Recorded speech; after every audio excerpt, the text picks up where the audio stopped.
नमस्कार। मैं आशीष राठौर आपका फिर से एक बार स्वागत करता हूं।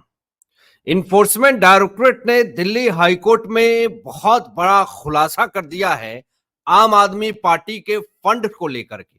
पूरा भेद खोल करके रख दिया है और कैसे अरविंद केजरीवाल कैश हैंडलर के संपर्क में थे, इसका भी बड़ा खुलासा इन्फोर्समेंट डायरेक्टरेट ने दिल्ली हाईकोर्ट में कर दिया है। और आपको यह भी बता दें कि आम आदमी पार्टी ने एक ऐसा स्टेटमेंट दे दिया है जिससे कि किसी भी वक्त आम आदमी पार्टी की मान्यता रद्द हो सकती है, ऐसी मांग करी जा रही है। और ऐसा क्या कह दिया है आम आदमी पार्टी ने जो ये पूरा बवाल खड़ा हो रहा, बताएंगे पूरी वीडियो में इस सिलसिलेवार तरीके से। लेकिन इस चैनल को सब्सक्राइब कीजिएगा, बेल आइकन प्रेस कर लीजिएगा, क्योंकि ऐसे ही लेटेस्ट इंफॉर्मेटिव वीडियो आप लोगों के बीच में मैं लेकर के आता हूं, वो भी फैक्ट्स के साथ। अब देखिए खबर क्या आ रही है जो मैं आपको दिखा रहा हूं। मामला दोस्तों आप लोग सब जानते होंगे कि चरणप्रीत सिंह, और ये चरणप्रीत सिंह जो है वो आम आदमी पार्टी के काफी ज्यादा करीबी अरविंद केजरीवाल के संपर्क में चरणप्रीत सिंह थे। और आपको यह भी बता दूं कि जो गोवा में 7 स्टार होटल में रुका गया था जो अरविंद केजरीवाल का काफिला, और वो खुद रुके थे, जिसका बिल का पेमेंट खुद चरणप्रीत सिंह ने करा था। और इसका सबूत भी इन्फोर्समेंट डायरेक्टरेट ने दिल्ली हाईकोर्ट को दे दिया है। अब देखिए मैं आपको बता दूं यहां पे कि चरणप्रीत सिंह जो है वो 2022 के गोवा चुनाव में आम आदमी पार्टी के लिए कैश हैंडलर थे। और जब चरणप्रीत सिंह गोवा चुनाव में जो फंडिंग हुई है 2022 में विधानसभा चुनाव को लेकर के, जब चरणप्रीत सिंह कैश हैंडलर के संपर्क में थे तो चरणप्रीत सिंह के संपर्क में अरविंद केजरीवाल, और इसीलिए यह बात कहा जा रहा कि अरविंद केजरीवाल कैश हैंडलर के संपर्क में थे, इनडायरेक्ट वे में या डायरेक्ट वे में संपर्क में थे। अब देखिए इन्फोर्समेंट डायरेक्टरेट ने शराब घोटाले मामले में दिल्ली हाईकोर्ट को एक बहुत बड़ा खुलासा कर दिया है। और यह खुलासा आप समझ लीजिए कि अरविंद केजरीवाल के लिए एक बहुत बड़ी समस्या उत्पन्न होने वाली है। जरा देखिए, एजेंसी ने यानी इन्फोर्समेंट डायरेक्टरेट ने विभिन्न लोगों के बयानों का हवाला दिया, ध्यान से सुनिएगा, और कहा सागर पटेल का नाम लिया इन्फोर्समेंट डायरेक्टरेट ने दिल्ली हाईकोर्ट में। और कहा एजेंसी ने यानी इन्फोर्समेंट डायरेक्टरेट ने कि सागर पटेल ने 14/8/2023 को पीएमएलए की धारा 50 के तहत दर्ज अपने बयान में खुलासा किया। क्या खुलासा किया दोस्तों? सागर पटेल ने एक बहुत बड़ा खुलासा किया और कहा सागर पटेल ने कि गोवा में चरणप्रीत सिंह को 17,38,14,500 रुपए की राशि दी है। किसने दिया? सागर पटेल ने। ये कैश हैंडलर के संपर्क में चरणप्रीत सिंह थे। और देखिए हवाला के जरिए जो पैसे भेजा गया था चरणप्रीत सिंह को 17,38,00,000 रुपए, इससे आप समझ लीजिए कि अब जो ये पैसा हवाला के जरिए भेजा गया और जो चरणप्रीत सिंह कैश हैंडलर के संपर्क में थे, 17,38,00,000 रुपए जो पैसे लिए गए 2022 के गोवा विधानसभा चुनाव में प्रयोग किए गए। अब आप समझ लीजिए कि वो पैसा जो प्रयोग हो गया वो तो कैश के रूप में था। अब वो पैसा का क्या? अब वो पैसा तो कह रहे हैं आम आदमी पार्टी की कोई पैसा ही नहीं मिला। कोई पैसा मिलेगा कैसे? आपने तो विधानसभा चुनाव में वो पैसे को प्रयोग कर लिया और आप चुनाव जीते भी नहीं। हालांकि पाप और भ्रष्टाचार से पैसा प्रयोग किया हुआ वो कभी तो सफल होता नहीं है और वो सफल हुआ भी नहीं। लेकिन सवाल ये उठता है कि जो मनी ट्रेल हुआ, जो मनी लॉन्ड्रिंग हुआ, जो कैश हैंडलर के संपर्क में थे, जो हवाला के जरिए पैसे मिला, 17,38,00,000 रुपए का हिसाब किताब अब इन्फोर्समेंट डायरेक्टरेट ने दे दिया है। अब ये पैसे का ब्यौरा दीजिए आप कि कैसे उस समय आप गोवा विधानसभा चुनाव में ये पैसे का प्रयोग किया, और उस पैसे को लेकर के जब्ती की भी मांग हो रही है कि जो भी आम आदमी पार्टी की तरफ से अवैध रूप से पैसे, काले धन यानी ब्लैक मनी को व्हाइट किया गया, या फिर ब्लैक मनी के जरिए ये कहीं भी संपत्ति लिए या फिर कोई भी तरह का अवैध रूप से प्रॉपर्टी लिया, इन सब की जब्ती होनी चाहिए। यह भी इन्फोर्समेंट डायरेक्टरेट ने दिल्ली हाईकोर्ट में ये बड़ी बात कही। अब देखिए यहां पर ईडी ने दोस्तों बताया है कि नवंबर 2021 में ग्रैंड हयात बम्बोलिम गोवा में आम आदमी पार्टी के नेताओं के ठहरने और पार्टी के एक कार्यक्रम के लिए सीधे बुकिंग की थी और ये चरणप्रीत सिंह ने सीधे इस होटल में आम आदमी पार्टी नेताओं के लिए ये बुकिंग की और अपने बैंक खाते से भुगतान किया।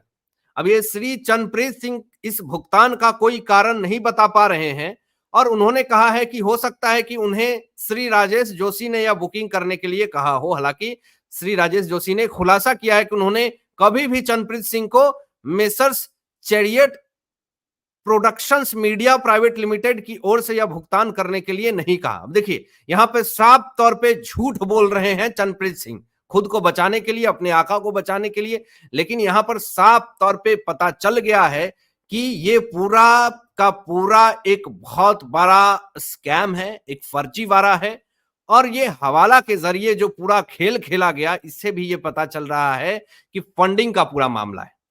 अब देखिए जरा दोस्तों, यहां पर जो चीजें मैं आपको दिखाने वाला हूं वो भी काफी ज्यादा इंपॉर्टेंट है।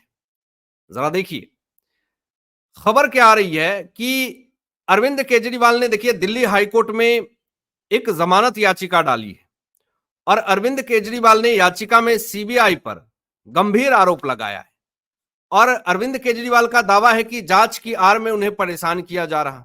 अब पूरे खबर को सिलसिलेवार तरीके से आपको समझाते हैं। देखिए ये तो आम आदमी पार्टी का पुराना आदत रहा है, पुराना किस्सा रहा है कि वो जो है वो हमेशा जांच एजेंसी को टारगेट करते हैं और जांच एजेंसी को हमेशा से इन्होंने शुरू से ही टारगेट करा है, लेकिन ये टारगेट कर करके ये कहीं ना कहीं अपने आप को ये टारगेट कर लेते हैं और ये एक्सपोज हो जाते हैं। अब देखिए जरा यहां पे मैं आपको बता दूं कि अरविंद केजरीवाल की ओर से हाईकोर्ट में जो याचिका डाली गई उसमें दावा किया गया है कि जब साल 2023 में अरविंद केजरीवाल की सीबीआई ने पूछताछ के लिए बुलाया था तो सीबीआई को पूरा सहयोग दिया गया था, लेकिन अब अरविंद केजरीवाल की गिरफ्तारी पूरी तरीके से अवैध है, इनका कहना है याचिका में। लेकिन जो सीबीआई जो जांच कर रही है, जो 2023 में जब इनको पूछताछ के लिए बुलाया गया था तो उस वक्त मामले की जांच चल रही थी, इन्फोर्समेंट डायरेक्टरेट जांच कर रही थी। उस वक्त पूरी तरीके से सारा भेद अरविंद केजरीवाल का काला चिट्ठा नहीं सामने आया था। अब जो 2 साल तक इन्फोर्समेंट डायरेक्टरेट का जो पूरा काला चिट्ठा अरविंद केजरीवाल को लेकर के जो सामने आया है, उसके बाद सीबीआई इनको रिमांड पे लेती है, न्यायिक हिरासत में भेजती है राउज एवेन्यू कोर्ट और यहां से पूरा खेल शुरू होता है, यहां से पूरा भेद इनका सामने आता है। तो आप ये नहीं कह सकते हैं कि 2023 में जो आपको बुलाया गया तो आपने जो है वो पूरा सहयोग दिया था। उस वक्त का सहयोग और अभी का सहयोग में जमीन आसमान का फर्क है। देखिए सीबीआई चल रही जांच की आड़ में उन्हें परेशान कर रही है, ये आरोप लगा रहे हैं अरविंद केजरीवाल और याचिका में दावा भी कर रहे हैं कि जांच पहले ही पूरी हो चुकी है। लेकिन आप ये बात कैसे कह सकते हैं कि आपको जांच एजेंसियां परेशान कर रही है? आपके खिलाफ तो इन्फोर्समेंट डायरेक्टरेट को सबूत मिल रहे हैं, कोर्ट आपके खिलाफ जो सबूत मिल रहे हैं उस पर न्यायिक मुहर लगा रही है, तो आप ये कैसे कह सकते हैं कि जांच एजेंसियां आपको परेशान कर रही है? कोई भी भ्रष्टाचारी ये बात जो है वो नहीं कहेगा कि मैंने चोरी करी है।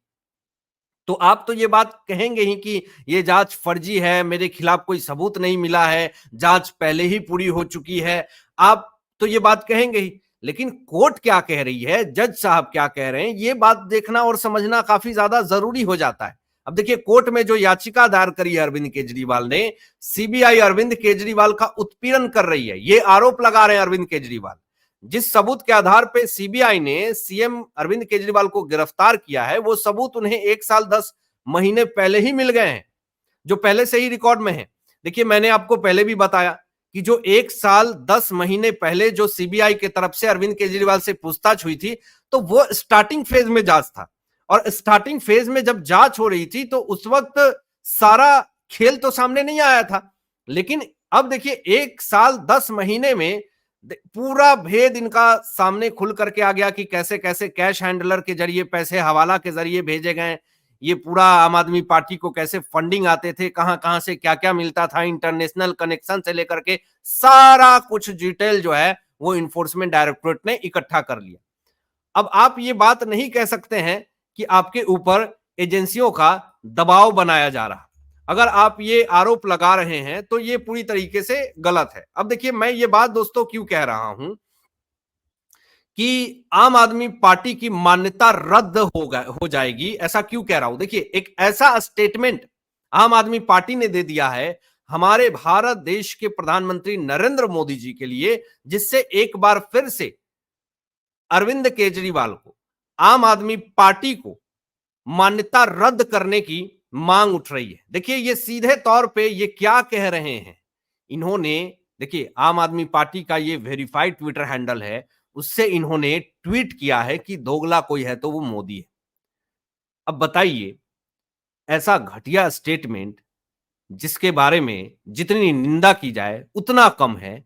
आप भारत देश के चुने हुए प्रधानमंत्री को आप इस तरह से स्टेटमेंट दे रहे हैं, इस तरह का बात कह रहे हैं। जरा देखिए कि अपनी सरकार में, ये देखिए, आज का ये सवाल पूछा गया है बीजेपी की तरफ से कि ये बताइए लंदन या पेरिस है। ये दिल्ली का एक ऐसा दृश्य है दोस्तों जिससे कहीं ना कहीं त्राम त्राहिमाम कर रही है दिल्ली की जनता, और ये बात पूछ रहे हैं कि नरेंद्र मोदी जी को लेकर के इस तरह का घटिया स्टेटमेंट दिया जा रहा है। ये बहुत ही शर्म की बात है। देखिए, यहां पर जो नरेंद्र मोदी जी ने जो ये स्टेटमेंट दिया है, इससे आम आदमी पार्टी बौखलाई हुई है। नरेंद्र मोदी जी ने संसद में कहा है कि मैं खुले रूप से कहना चाहता हूं, मैंने ईडी, सीबीआई, आईटी को भ्रष्टाचारियों के खिलाफ खुली छूट दे रखी है। क्लियर ये बात कह दिया नरेंद्र मोदी जी ने। आने वाले दिनों में ये विरोधी विपक्षी चीखते रहेंगे, चिल्लाते रहेंगे, लेकिन इन्फोर्समेंट डायरेक्टरेट, सीबीआई, आईटी अपना काम करेगी और आप चीखते रह जाएंगे, चिल्लाते रह जाएंगे, लेकिन कोई फायदा नहीं होगा। देखिए, बीजेपी ने पलटवार किया है दोस्तों अरविंद केजरीवाल को लेकर के कि अरविंद केजरीवाल जो लंदन पेरिस की सड़कें बना रहे थे, तो निर्लज्ज केजरीवाल कहा है, यूरोपियन स्टैंडर्ड वाली सड़कों का हाल, जिस तरीके से सड़कें दिल्ली की अभी हो रखी है, ये सिर्फ और सिर्फ अरविंद केजरीवाल की गलतियों की वजह से, आम आदमी पार्टी की गलतियों की वजह से। तो ये बार बार जो आम आदमी पार्टी टारगेट कर रही है बीजेपी को, बीजेपी टारगेट कर रही है आम आदमी पार्टी को, इससे कहीं ना कहीं माहौल जो है वो क्रिएट हो रहा, राजनीति पॉलिटिकल पूरा तरीके से, लेकिन बीच में तो दिल्ली की जनता पिछा रही है, समस्याएं तो दिल्ली की जनता झेल रही है। हालांकि आप क्या सोचते हैं दोस्तों, इन तमाम मुद्दों पे अपनी विचार व्यक्त कीजिएगा और ऐसे ही लेटेस्ट अपडेट पाने के लिए इस चैनल को सब्सक्राइब करके बेल आइकन प्रेस कर लीजिएगा और अपने दोस्तों में शेयर कीजिएगा। Thanks for watching my video. जय हिंद, सत्यमेव